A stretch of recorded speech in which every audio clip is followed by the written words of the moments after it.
Heroes are an inspiring group of people. Every one of them, from the larger-than-life comic book heroes you see on the big silver screen to the everyday heroes that let us live the privileged lives we do. Every hero has a story to tell. The doctor saving lives at your local hospital, the war veteran down the street who risked his lives for our freedom, the police officers and firefighters who risk their safety to ensure ours. Every hero is special and every story worth telling, but there is one class of heroes that I think is often ignored. The entrepreneur, the creator, the producer, the ones who look at the problems in this world and think to themselves, you know what? I can fix that. I can help people, and I can make a difference. Then they go out and do exactly that by creating a new product or introducing a new service. Some go on to change the world, others make a world of difference to their customers. Welcome to The Hero Show. Join us as we pull back the masks of the world's finest heropreneurs and learn the secrets to their powers, their success, and their influence, so you can use those secrets to attract more sales, make more money, and experience more freedom in your business. I'm your host, Richard Matthews, and we are on in 3, 2, 1. Okay, we're live again. My name's Richard Matthews, of course, host of The Hero Show. I'm on live with Nic Lucas. Are you? Can you hear me and see me there, Nic? I sure can. It's coming through perfect. Awesome. Glad to have you here today. So real quick, let me do an intro for you so people know who you are. This is Nic Lucas. He is a neurodigital strategist, coach, consultant, author, and speaker. I'm going to look forward to figuring out what a neurodigital strategist is here today. And you're the CEO and founder at X10 Entrepreneur. And I found some of this stuff really interesting. I pulled out of your bio here. You've got 5 degrees, including a Ph.D. from the University of Sydney. Is that right? It's actually a disorder of accumulating too many. Too many of them. You started doing live teaching in 1997 and sold your publishing company to one of the largest medical publishers, which is incredible. I want to hear a little bit more about that later. And you've been, in 2009, it says you shifted entirely online, and you've got students from all over the world now that you help teach doing your neurodigital strategist stuff. Is that correct? Almost. But I'll tell you about that when we get to it. Okay, awesome. Well, let's just dive right into it then. What are you known for today? Like, what is your business like? What is it that people, when they think of Nic Lucas, what do they think about?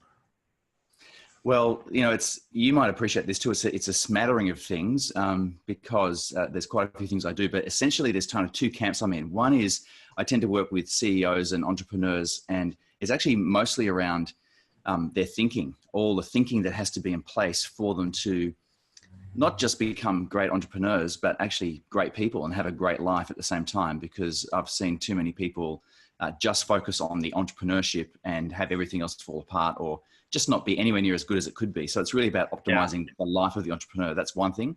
And the other thing is just applying a whole lot of really cool neuroscience principles to, the art of being an entrepreneur. And so that's where the whole digital strategy stuff comes into it, because I love marketing. I love crafting messages. I love being able to use the internet as this tool to leverage our time, which is why it's, such a bonanza for entrepreneurs. So there's those two camps. So on one side, you have the internal processes that like people are struggling with to run their business. And then you have the actual like tactics and strategies they use to actually create sales digitally online and that kind of stuff. And you marry those together for sort of a unique outlook on how to grow your business in today's digital world. I should just say that. Yeah, it seems really interesting. I've never actually met anyone who focuses on the neuroscience side of entrepreneurship. I've heard a little bit about like biohacking. Is it in the same vein, or is it more on like just how people are thinking, or does biohacking come into it all? Well, I guess look, everyone's interested in mind stuff. I mean, the entrepreneurs especially are talking about mindset.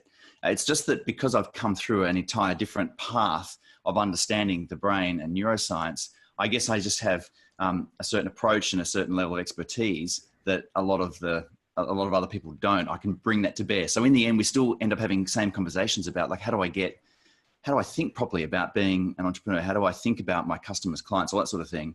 But I get to bring my experience in it, and which is often contrarian to what a lot of people think, because we know there's a lot of myths out there, and because it's coming from that scientific perspective, it just brings that information in and that expertise in. Yeah, and it also comes with a level of authority that a lot of other experts don't start with. It comes from just having the, what do you call it, the disorder of too many degrees. Yeah, That's exactly right. So tell me a little bit about your origin story. We talk all the time here on the show. Every hero has an origin story. It's where you started to realize that maybe you were different, maybe you had superpowers, and maybe you could use them to help other people. Sort of what started you to develop or discover, the value you bring to this world. Yeah, well, the superpower thing didn't come till a lot longer, probably after all those all the degrees, right? It was very much an earned superpower as opposed to one bestowed upon me because I happened to come into this atmosphere or something. So more like Batman rather than Spider-Man, right? We had to work for it.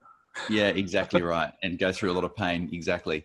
So I guess the quickest way, the origin story is incredibly humble beginnings. I grew up in a little tiny town in outback Australia where at the time, the population was 6,000, and I think that might have included like 1,000 sheep.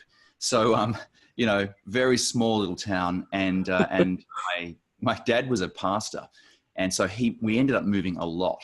So by the time I dropped out of school, so I actually was a high school dropout. By the time I dropped out, I'd been like 11 years of schooling. I'd been to 9 different schools.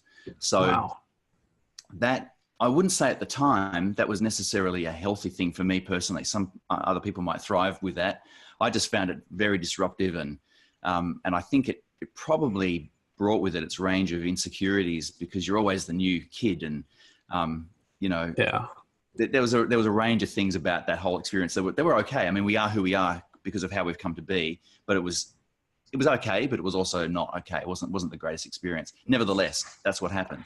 And so I was a high school dropout, wanted to be a muso, and so that's what I put myself into. And if anything, I'd say that's when I began to discover what a superpower is, and that is just when I go in for something, it's just 100%, 110%.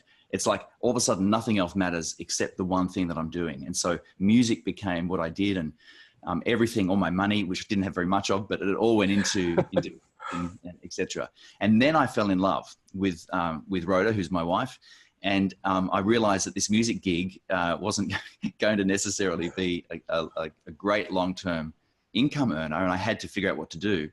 And we won't go into down that big path, but I ended up going to university and to get a degree, and so I could get some professional career going on, other than being a muso with a big pirate earring I had at the time. Oh, nice. Yeah. So I guess that still, there was no entrepreneurship really going on.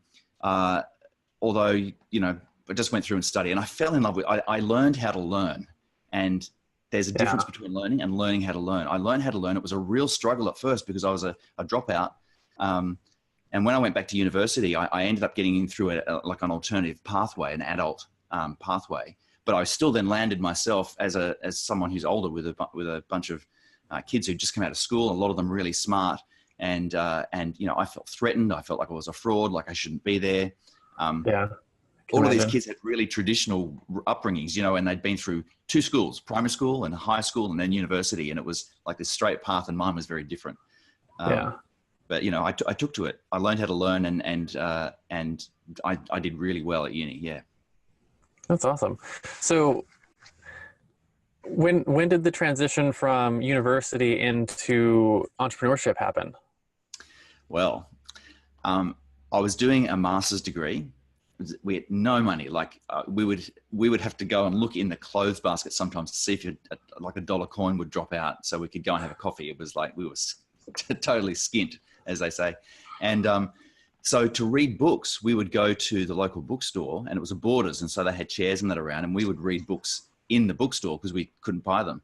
And nice. I read, which a lot of people have read, which is Rich Dad Poor Dad. Cool. And that book literally blew my mind wide open because I hadn't had a reason to study money before. I mean, again, because of my background, money was the root of all evil.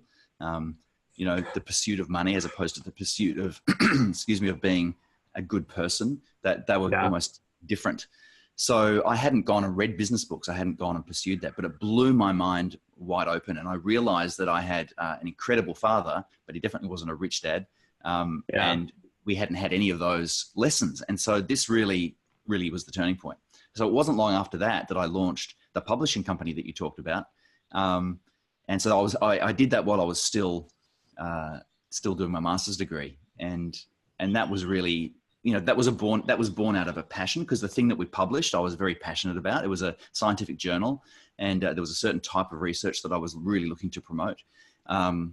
And that journal was a lot of hard work, but it took off, and we ended up with subscribers all around the world, and then got taken up by Elsevier, which is the world's largest medical publishing company. It was great. It was such a ride. That's incredible. And I like the story too. It actually, I don't know if you know this, it mirrors mine. When the book that got me started into business was Rich Dad, Poor Dad. The difference was my dad put it in my, virtual fist bump. My dad put it in my hands at 9 years old or 10 years old. I was really young. And I became a man obsessed, from that a young age. And I started my first business by the time I was 13, had it shut down by the government like 6 weeks later. And why? What was it selling? I was buying candy wholesale at the big box store, and selling it, like selling my wares to my friends at school. And I got away with it for about $1,500 worth of profits before I was told that I couldn't sell food on campus without a business license, and I was too young to get a business license. So I had my first, government shutdown when I was 13. But I did the same thing. I convinced my parents at 13 or 14 that they should drop me off at Barnes & Noble, which is similar to Borders, and instead of like at after daycare camp, because I couldn't afford the books. I didn't have any money. So I would, just sit in their chairs and read them after school. So how cool is that? Yeah, same kind of thing that, driving into business. So it's very cool. My next question for you is from your origin story. I mean, it's interesting how you went from being a pastor's kid to late term university to running a successful business. How did you discover your superpower in that? This digital strategist stuff. Sort of, can you describe what your superpower is now, and sort of how you figured that out in that journey? Again, it's one of those things that was hard won, but I had an incredible lecturer when I was at university in neuroscience. And she was just amazing at what she did. She was a very active researcher as well. So not just a teacher. So she was doing research, publishing research. And I just found her amazing, and she took me under her wing, and I actually ended up then becoming a tutor in neuroscience, and it kind of set me off on that path. I ended up lecturing neuroscience for 10 years. But that was when the real discovery of the brain, excited me, just took hold of me. When they say ideas take hold of people, not the other way around, that was how that worked. So you end up understanding a lot about the brain when you have to teach it. And then, of course, given the background I had with my dad, where when I grew up in the house, our house was full of people who also had a lot of problems because of the work he was in. So there was a lot of people there who came in who were injured people. They were hurt people, but our goal growing up was to help those people thrive, right? The idea there is this amazing purpose for everyone. And the question is, can they enter into that? And we all get injured in some way in our life, and those things hold us back.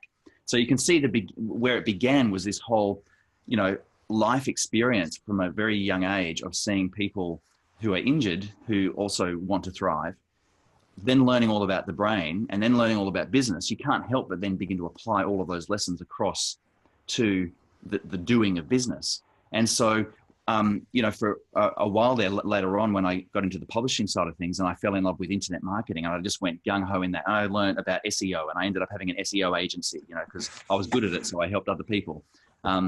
There was all these things that I got good at, these other skills, and people would ask me to help them, and I'd help them. And as I was helping them, I'd realize these people were broken, people, and not broken as in necessarily needing therapy, but broken as in they didn't believe in themselves enough, or they weren't prepared to take a risk. Like they needed to invest in something and they wouldn't because of fear. And then I go, well, why are you afraid? And all this stuff would come up. And it became this natural occurrence of me working with real people, helping them on the business side of things with the technical cool stuff that I'd learned, how to do webinars, how to do videos, all these kind of things, but it would always spill into the actual person. What's the person experiencing? And so the reason I call it neurodigital is because the whole thing that I'm excited about and continue to be excited about is the way we can leverage ourselves through these digital mediums. But of course, even though And it's then how you digital, can like all unlock it happening with your mind. it's Yeah. So all how you can, it's there. Exactly. So, yeah. so for me, it's applying this to the digital things, and it's that mix together that puts me in a unique situation to be able to talk about both those things. So one minute I could be talking about how to get a big idea for a new product that's going to capture and hook people and get them excited. At the same time, I might be talking to the CEO about something that's just happened with his staff because one of his key people are just about to leave. And Yeah. if that person was to leave, everything would fall apart. So how does he go about being a great leader and a great person to deal with this other situation that's just as important as the big idea? And that's where that superpower comes from. It sounds to me almost like the picture I'm getting in my head is you're the entrepreneur's version of Professor X. Like, you're helping all of us mutants understand our powers and leverage them. So it's I'll go with that. I'll go with that. I'm happy that's just what popped into my head. But yeah, so the superpower, I guess, is just being able to get into someone's head and see where the blocks are and help them sort of unleash their creativity or unleash the things that they're doing with their business. Because you can help them sort of get past any of the things that have, you called it the injuries they've got in their head. Well, yeah. Another way to look at it too is that this is someone comes to me with a car and they want to put a rocket booster on it, and I help them do that, but their car is pointed in this direction, and if it's not the direction they really want to go, all they're going to do is get there faster because of the rocket booster. And so very often I say, before you put the rocket booster on, which direction are you really wanting to go here? Even when it comes down to things that people choose to sell, and whether it is actually enriching their lives, this business that they're in, because they might be making it, and we might be able to speed the making of money up, but are we also speeding fulfillment up at the same time? The two aren't always the same, and that's one of the things that I have a problem with in terms of 10x as it's thrown around, because one of my mentors is a cognitive scientist. He's actually the inventor of 10x. So his name's Michael Hewitt-Gleason, and he did his first PhD in lateral thinking. So having learned it from the source, the whole idea that I think most entrepreneurs have is 10x is I just have to earn 10 times more, and I'm prepared to work 10 times harder to do it. And very often that leads to just 10 times more trouble as well. So I'm like, well, hang on. Like, there's nothing wrong with earning 10 times more or 100 times more, but there's more to it than that, right? It's actually 10x thinking. That's actually where the first idea came from, is how does everything become 10 times better? Not just how do you get 10 times revenue? And that's a very practical discussion I'm having with a lot of people. It's where my kind of X10 Entrepreneur comes from as well, is getting people to be their whole life to be 10 times better, not just 10 times revenue. Yeah, I really like that. It's one of the things I talk about with my clients a lot is you have to be careful of the monster you're building, right? And hopefully make sure you're building the business that's going to give you the life you want. There's nothing wrong with that. And I think a lot of people see like specific businesses, they compare themselves to other businesses. Oh, this guy's doing this amount of revenue, or these guys are having this kind of effect. And they're like, they want that type of business or something like that. And they don't look at what they actually, like the life result is that comes along with that. And sometimes it's exactly what someone wants, right? Like you'll have people that are, the Steve Jobs or the Michael Dells, something like that, where they build huge, massive companies. And that is their fulfillment. That's what they want, but it's not what everyone wants. And I think people need to figure out like, what type of business do I want and how does that fit with the lifestyle goals I have? So that's if an idea, if the idea of $1 million a year, for example, if that idea, which is a meme, if it's taken over your mind, just because it's taken over your mind and it's directing all of your activities, doesn't mean that it's a valid idea. Mm-hmm. And what I find is a lot of people don't even question the idea. Like, who would question wanting to earn $1 million a year? Of course, boom, the idea goes in and off I am for the next 10 years chasing this goal, or 5 years, or whatever it is. And the scientist in me as well, this is the other thing about it, is to actually say, okay, you have an idea in your head. It's a very simple idea. Is it true? Like, let's actually let's do some science on this. That's a hypothesis, right? That you need to earn that you want $1 million a year. Yeah. Okay. That's one hypothesis. What's an alternative hypothesis? I don't know if you've done science or not, but that's when you do an experiment, you also you have the hypothesis that you're testing, which is I'm going to be happy if I earn $1 million, and then you've got the alternative, which is I don't need $1 million to be happy, right? Or I'm not going to be happy if I have $1 million. They're alternative hypotheses, and you actually test them. And so we end up laughing with my clients because sometimes the biggest breakthroughs that they have in their thinking come from me asking the most simple of questions. Nothing complicated, just challenging the underlying idea, the assumptions that is driving them in the first place, Yeah. What's interesting is I never did that experiment, but I came to a similar conclusion. For a long time, I thought I need to hit, $100,000 a year or 250 or $1 million a year. I had like an income goal in mind, and realized that that's not what I wanted. And it was a number of years ago. Actually, my company name now is 5 Freedoms. And I talk about the 5 freedoms are essentially spiritual freedom, political freedom, financial freedom, time and money, time and location. And realized that the most important ones for me were the time and location freedom. And the amount of money that it takes for me to have the time and location freedom is significantly less than $1 million a year. Yeah. Right. And I've talked to a few of my clients about that now. And like I got one of the guys that I just helped him cross the $1 million a year mark in his business. And he tells me he's jealous of me. He's like, because I have he's got $1 million a year business. And he's like, but you have the lifestyle I want. And I was like, it was an intentional thing on my part that I realized a number of years ago that I was like, there were things that I wanted more.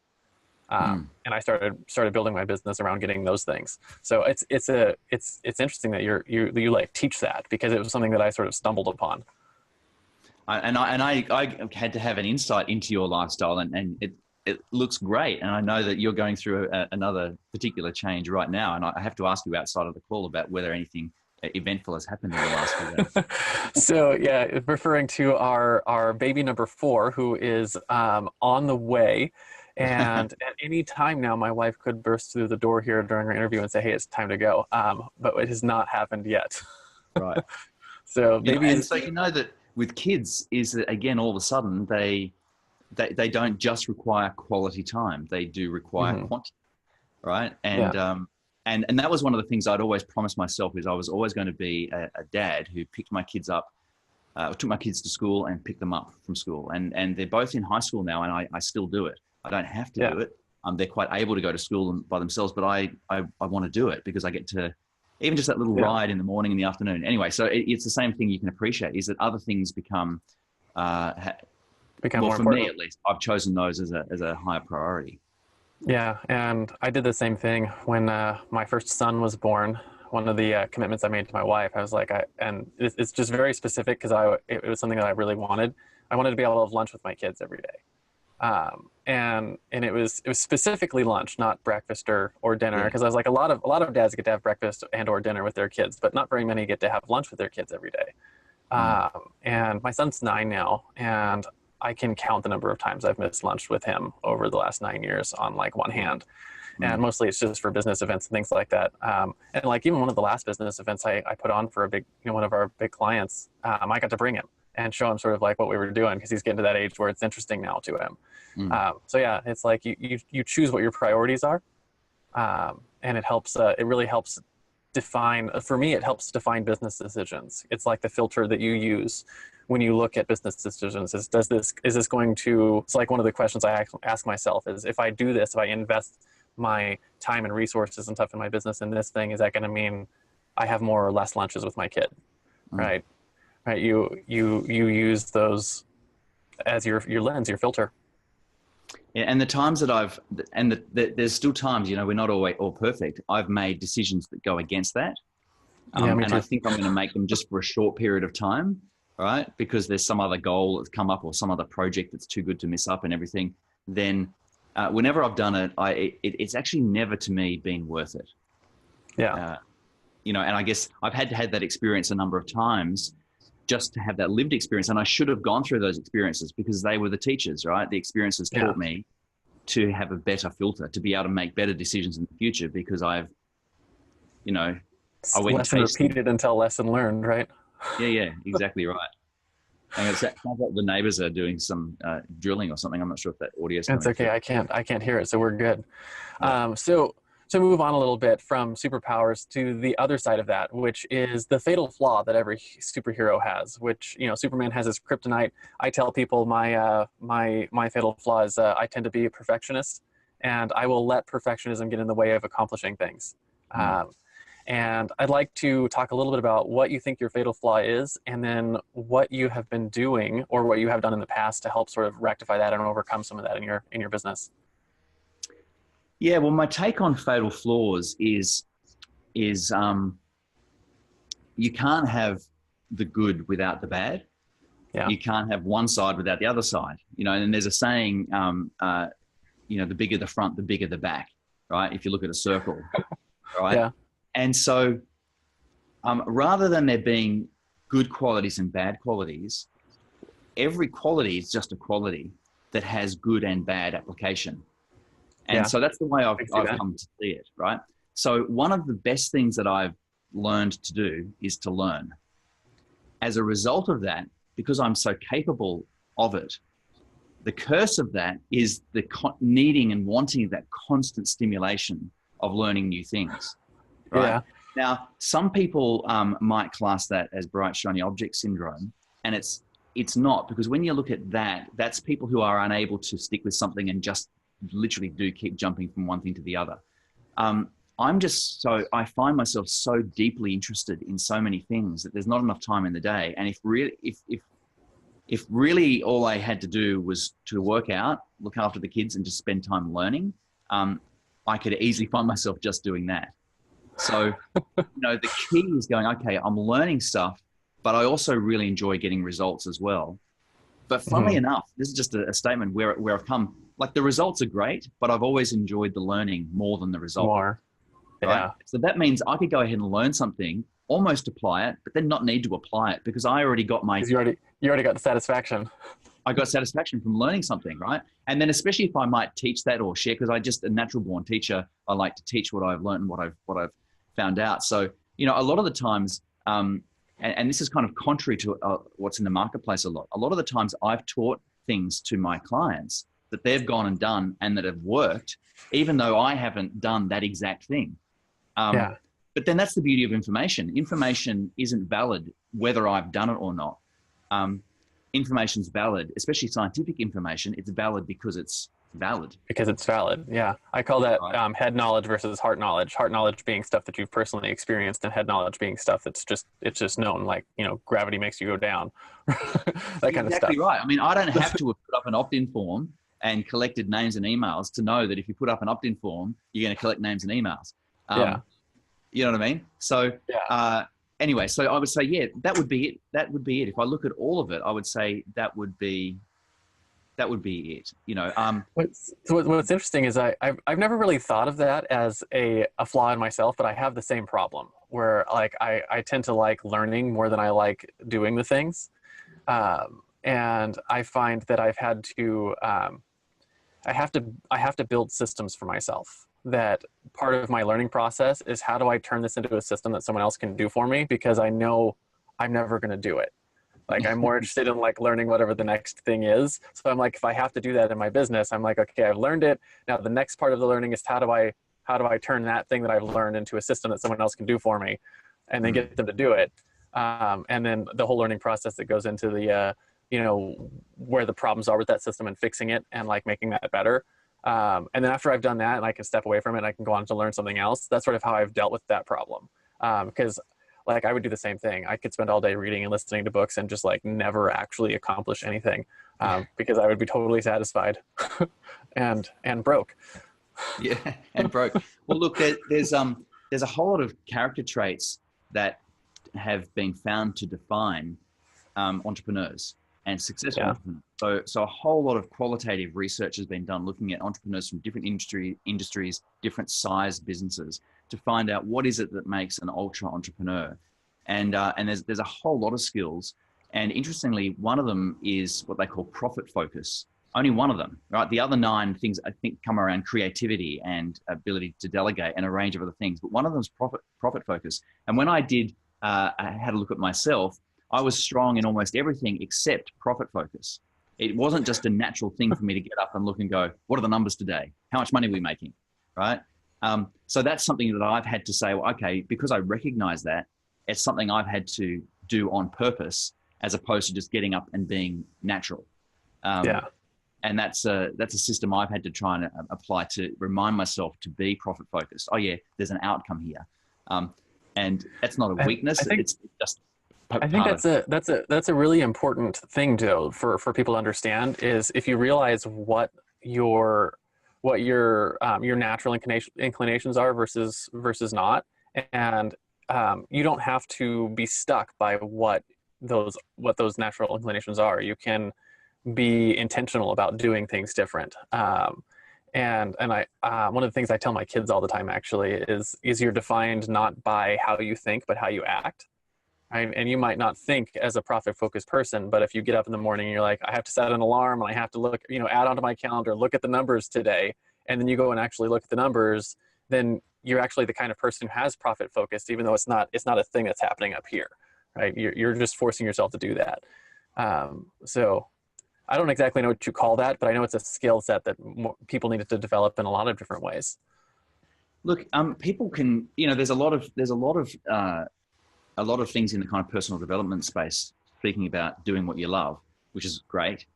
But some of the most transformative things you can do is to learn to do something, to love something that you currently hate. Yeah. Right. There's a really good example about this. I forget the exact location. It's somewhere, it's in Brazil somewhere. And it's a whole lot of people who are so concerned about the environment that they actually go and they spend time in the big rubbish dumps finding recyclable material.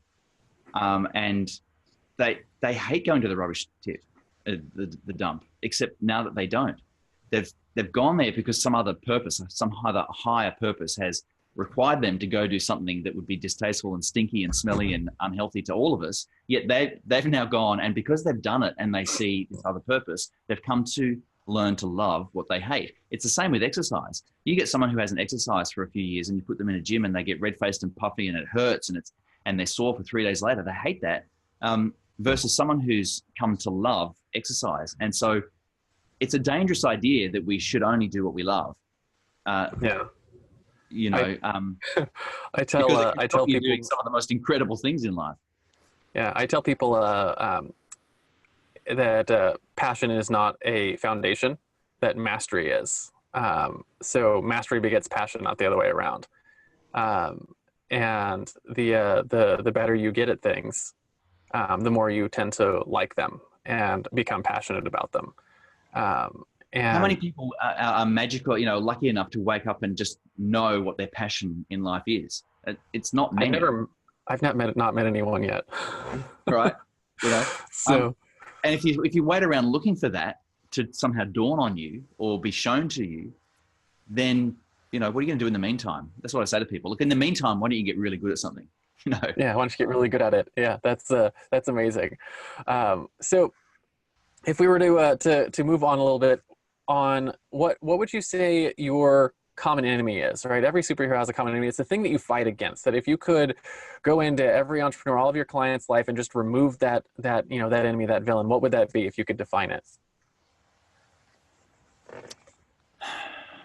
It's all this. It's the thinking. It's the slew of ideas, this massive constant string of ideas that we have that go unquestioned and that actually create an incredible amount of struggle in people's lives. And whether it's struggle or whether it's stopping them from just doing the same they're doing, but much easier, that seems to be the thing that is constantly there. So all I have to do is listen to people and I can smell it, right? The bullshit. Don't know if it's family friendly, but all I have to do, because I can just hear in the language the words that people use that reflect an underlying idea that's an unquestioned idea, an idea that's not tested. And so much of our, look, the way the brain works, and it's pretty phenomenal, is that we actually have our thoughts before we become aware of them, right? So we've now got a technology called fast functional MRI that it's so fast in terms of measuring blood flow that you can see the thought. Well, you don't see the thought, but you see the thought. you see the evidence of the thought being created in the brain, and then you see the person become aware of it. So they've actually done this with checkers. That's crazy. Or right, chess, right? Where they can predict what move the person is going to make based on brain imaging before the person is aware of the decision they're going to make. So this idea that like precognition. What's that? Precognition, like your computers can tell what you're going to think before you think it. That's exactly what's going on. So we had this idea that we are the ones driving the ship, but what's happening is that our decisions are being presented to us, right? In the same way that our emotions get presented to us. So the way it works with, a classic example of, you're in the jungle or something and you see a tiger. Your heart is already racing faster. Adrenaline's already been released. Fear has already been generated.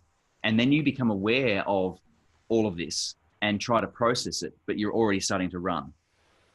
Yeah, so it happens fast, but that's the kind of order it happens in, because everything happens down in the lower parts of our brain. And when I mean lower, I don't mean lesser. I mean just literally lower down. And the subconscious parts. Yeah, all those non-conscious parts that aren't to do with being politically correct. They're not to do with thinking or logic or anything like that at all. These are all modern concepts, right? These are just like reactive things happen in our bodies.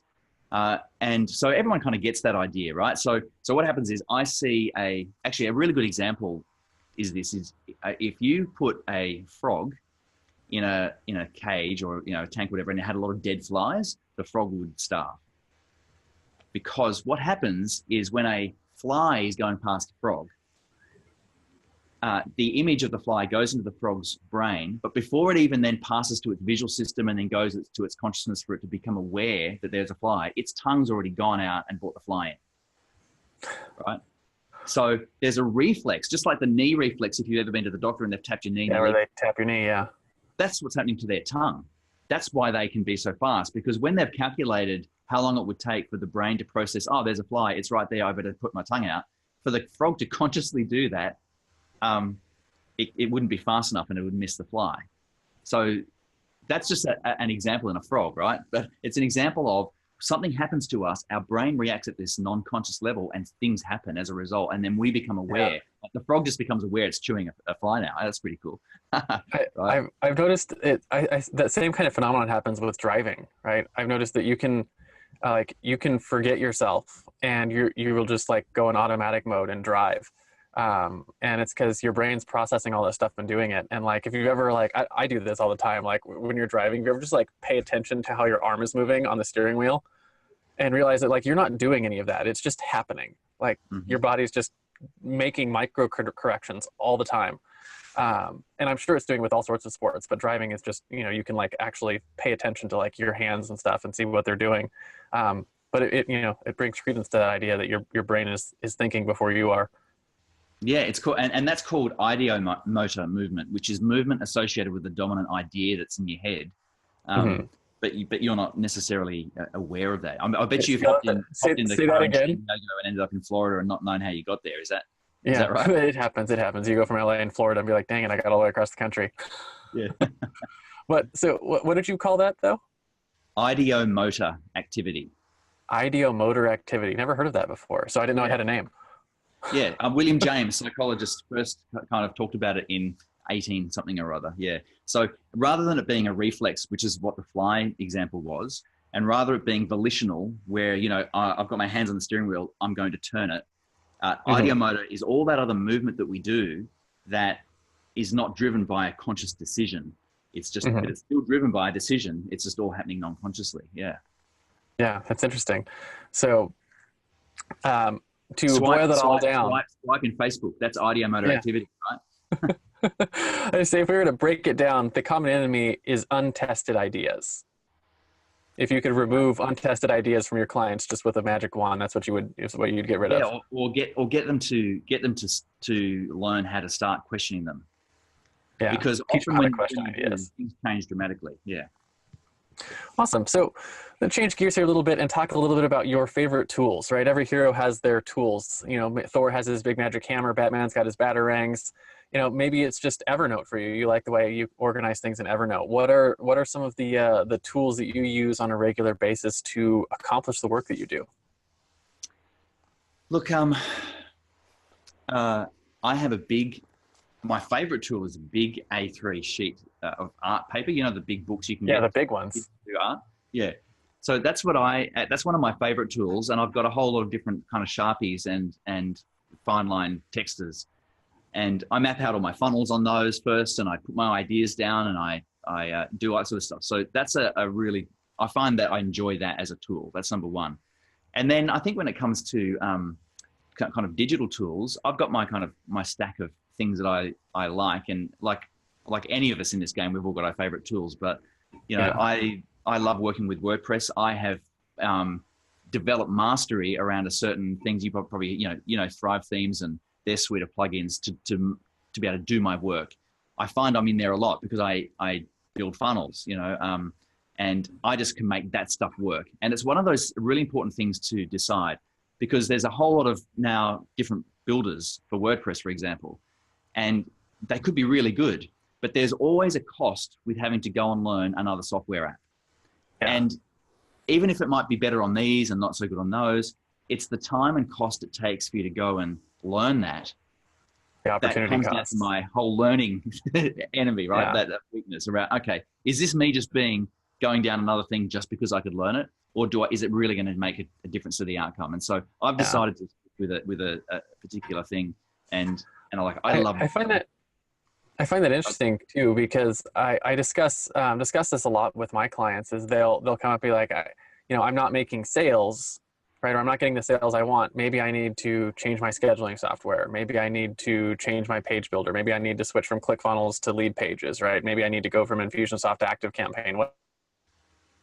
Whatever we tend to like to default to the tool is the problem rather than the messaging or the marketing. So I see that happen a lot, where it's like, maybe we should just stick with the tool you have and see if we can nail the marketing, because pretty much all the tools at this point will do what you need to do. So I see that problem happen a lot. Yeah, I guess the only. Oh, sorry, you just cut out a little. Then what was that? I didn't say anything. Okay, the only thing though I'd say about that is that you, back to this whole thing about designing the life that you want. You don't want your life to be constrained by the technology that you chose either. So there does sometimes come a breaking point where you go, you know what, this particular technology is not working. Or it's making business decisions for me, right? As opposed to me having the flexibility to make the business decision I want. I have to make it this way because that's the way that technology works. If you start coming up against hard things like that, then there could be good reason to look at some other alternatives. But looking at other alternatives just because they're there isn't. So how would you?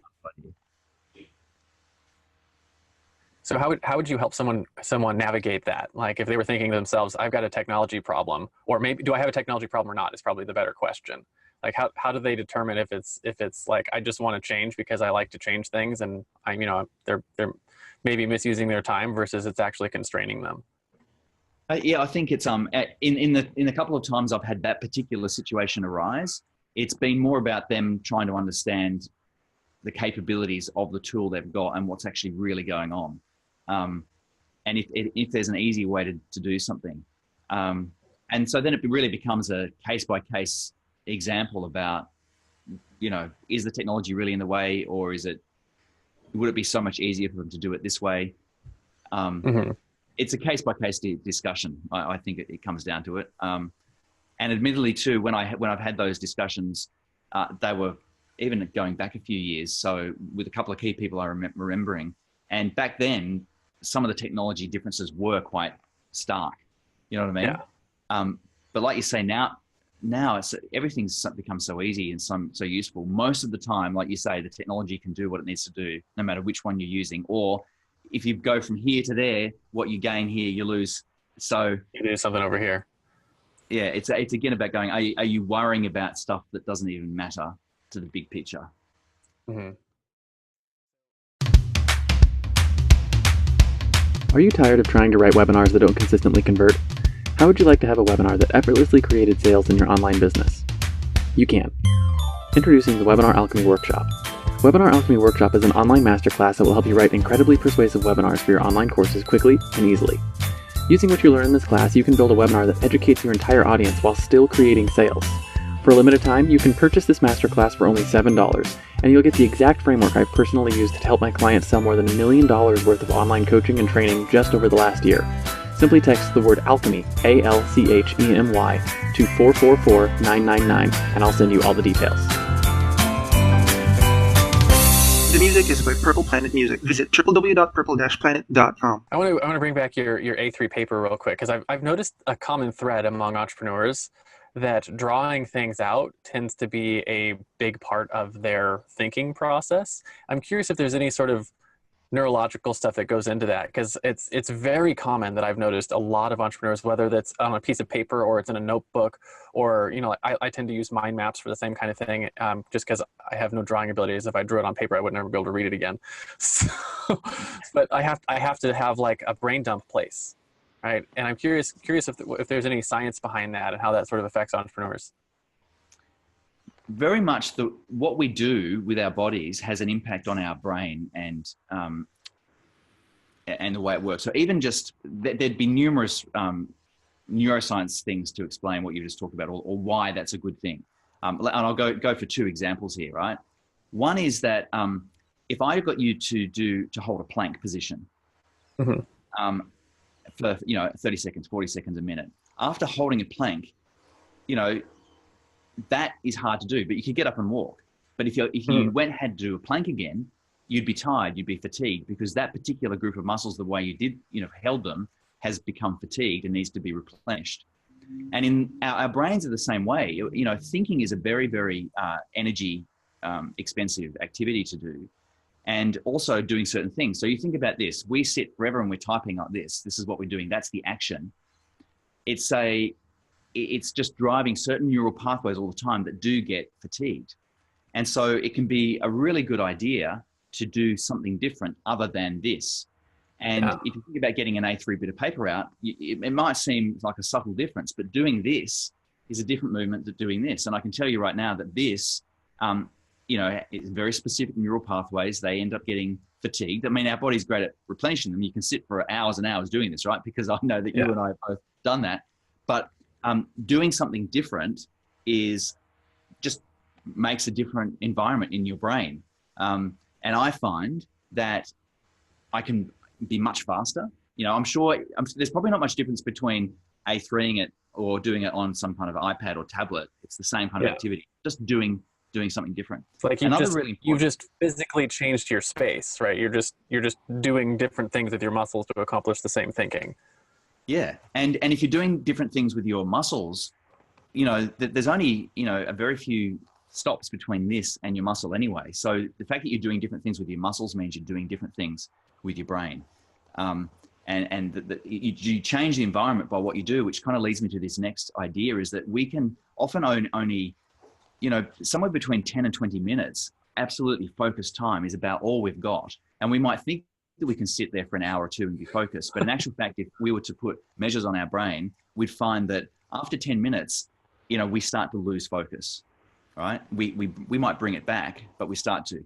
If you get up every 10, 20 minutes and you even just throw your arms around the place, even for a minute or two, literally this kind of, full body movement, it's just not doing this whole focus thing. It's giving you your brain a chance to refresh and activating a whole lot of other parts in your brain, kind of like waking it up. It's like a system reboot, I guess you want to think of it that way. And then go back down again. You'll actually be more productive and be able to focus better than if you just sat the whole hour and did nothing else. The Pomodoro technique is based on that science, I believe, where you spend 10 or 15 minutes focused and then you take a minute to just not. Goof off, yeah. Yeah, just do something different. Stand up, walk around, get a drink of water. And it's probably healthier for you anyways to get up and move a little bit. Oh, it is. In terms of back pain and all those kinds of things too, there was that research that came out. It's a large study And there's a thing called all-cause mortality. And what we know is if you sit for more than 5 hours a day, that you increase your risk of dying from everything. That's why really? Cause mortality, right? So I'm sure some of those associations. I need a standing desk immediately. Yeah. One of my clients the other day doesn't have just a standing desk, but has his computer up on a treadmill. And he, when I had him on webinars and stuff, he's walking there with his headphones on, and you can see him bouncing up and down as he's walking on his treadmill. It's a great idea. Cool. So I like that discussion. I like the idea, and it's one of the things I've been putting off, like buying an iPad or something like that, just because I know I would use it, but like I was like the use case would be very small for me. It would just be like writing notes and stuff like that. But it might be a worthwhile investment just in my own health and creativity to do something like that. One of those iPad Pros or whatever, just to get just get a big one so you can move around it. And well, the other thing too is like my laptop it's a very specific position you have to be in to use a laptop, right? You have to sit up and you have to sit in front of the keyboard and you have to be able to see the keyboard and you have to have it like on something where like a tablet or a piece of paper or something like that. You can like sit on the couch or go outside and you can actually like, I don't know, you can use it differently. So yeah, absolutely. Okay, so almost last question here. Your own personal heroes, right? Every hero has their own personal heroes. Frodo had Gandalf, Luke had Obi-Wan Kenobi. Robert Kiyosaki had his rich dad, who you mentioned earlier. Who are some of your heroes, your mentors? Were they real life? Were they people in books? Maybe they're just peers that were a few years ahead of you, sort of. And how did they influence your life and what you've accomplished so far in your business? Yeah. Well, let's stick with a fun example, and let's actually talk about superheroes. The first time I saw Iron Man, that superhero caught my attention. That movie was, and for a couple of reasons that most people, why they like Iron Man. One was that, again, he wasn't just Superman, and the reason he's got powers is because he's in our atmosphere, right? It was, he had privilege in terms of finance and etc. But he had to do something with that privilege, and he did, and he became expert at what he did, and he had a life experience that was transformative as well. He was all about the money, and then had the life experience about what was more important, and then built this amazing thing that gave him the ability to do it. But he's a flawed character, right? With him, you got the good and the bad, and so I think so many people are attracted to that superhero because he's not perfect, right? Mm-hmm.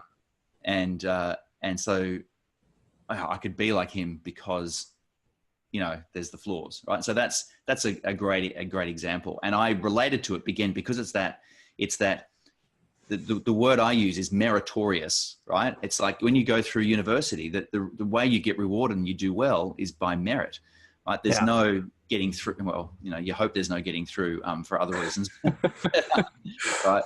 Pay a little more or, did some favors, but what you want is I think we all want that level playing field, right? Where we can work and get the result. Where you can work and get the result. And there's actually an entire discipline called positive deviance around this. Usually when we hear the word deviant, we think of it in a negative context, right? But deviance is a statistical term where you've got an average distribution of people, right? And the average is here.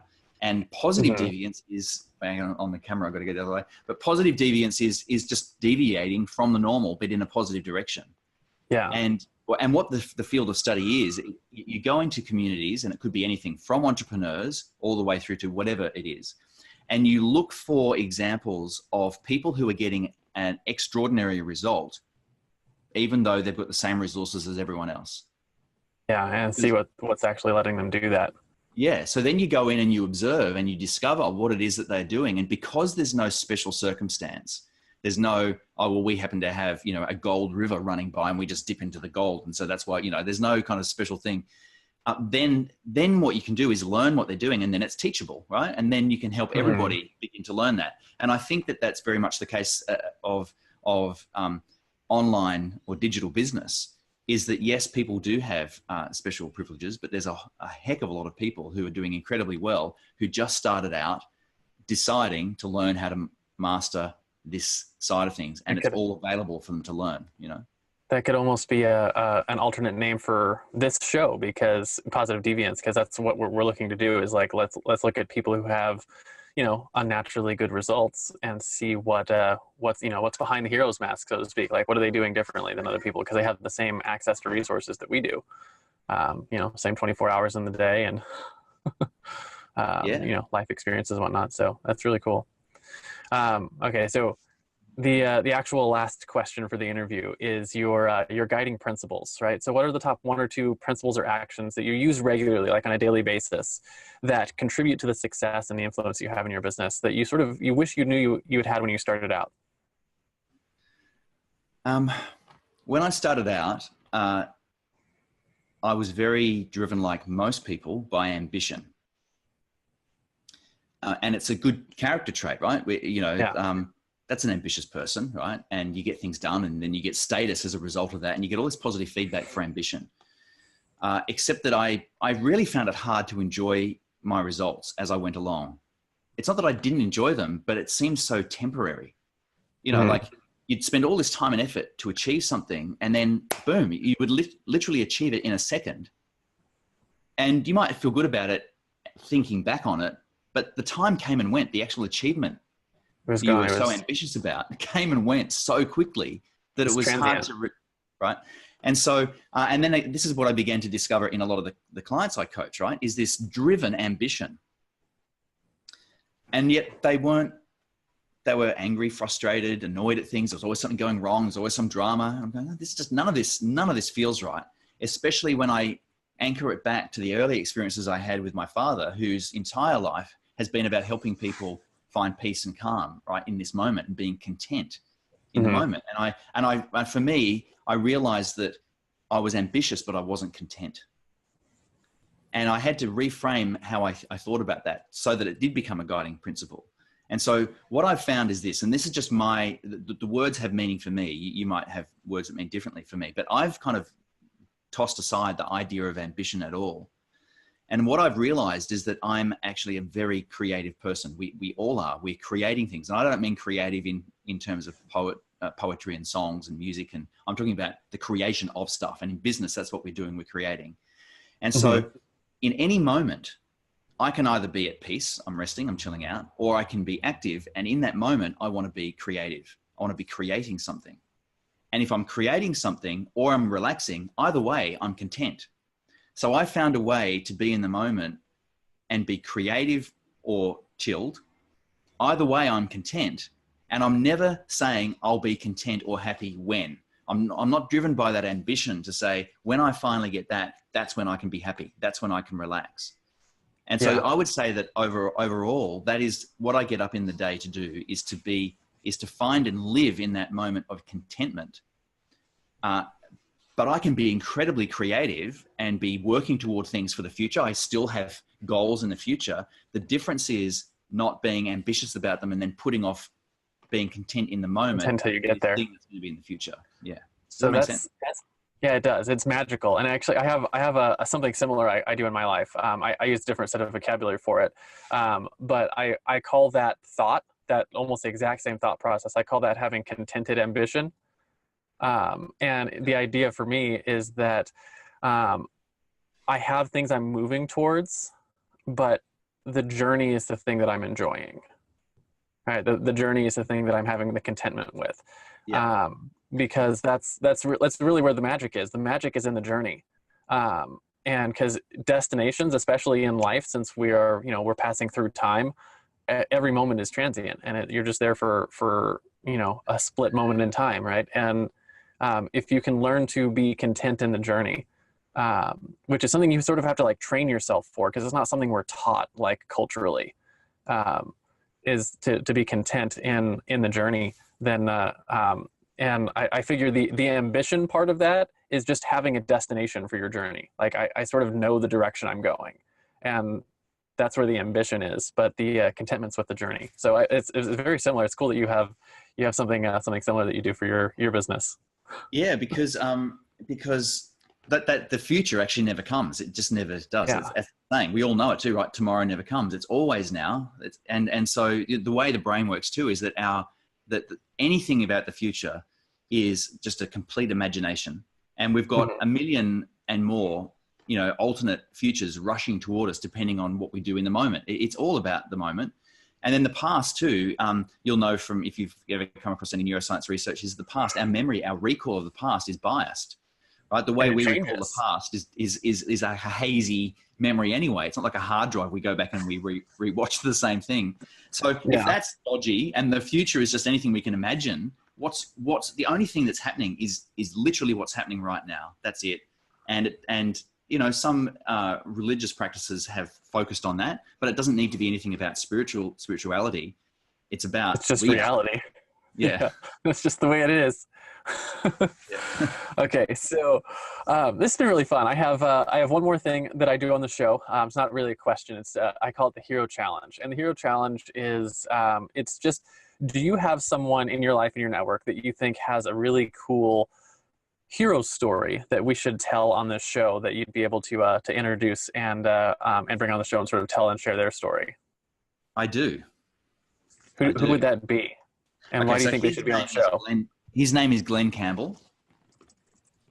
And he now, in a similar kind of field to me, he works with leaders, but his background is incredible actually through advertising agencies. So he's been MD and CEO of major advertising agencies in charge of, you know, budgets of hundreds of millions of dollars. And he's also got I won't tell you his story, right? Because it's that's the whole point. It's fascinating. Yeah. Right. It's fascinating. But the work he's doing in business with leaders is really quite amazing as well. And his background story is a classic, and he is a force to be reckoned with. So yeah, there's no doubt about it. Well, we'll reach out after the show to see if we can find a way to connect with him. Last thing, thanks for being on the show. And where can people find you? And what should they, if they're struggling, what kind of things are they struggling with that they should reach out to you for? Where can they find you to reach out if they want to? Well, it's Facebook is a great place to find me, and also the website. And I've got a slightly different spelling for my name. So this is me when I was a kid. I was pedantic, right? My name's Nicholas, but there's no K in Nicholas. So I couldn't understand why you would spell Nick, N-I-C-K. So I just spelt it N-I-C. I remember at the time when I just said, Mum, you can't call me Nicholas anymore. It's got to be Nick, right? And it's spelled N-I-C, right? So my website's Nic Lucas, NICLUCAS.com, and that's the same on Facebook. So either of places there. And again, it's really what I've discussed today, you know, is my real passion is to help entrepreneurs better succeed in their business, but with an absolute flair for helping them get their mind right, because all profit starts in the mind, and that's what I do. I love it. Okay, so recap there. It's Nic Lucas, NICLUCAS.com, or on Facebook, Nic Lucas, and they can find you. And I've been, for those of you who don't know, I've been working with Nic for a few months now on a couple of clients together, and he's been fantastic. So if you have an opportunity to reach out and talk to him, or you have struggles with your messaging or any of the brain stuff, definitely reach out to Nic. It'll be a giant positive for your business. So I scratched the surface and then all this stuff comes out underneath. It's awesome. Yeah, absolutely. So again, thank you for joining us today, Nic, and appreciate you coming on. Yeah, awesome.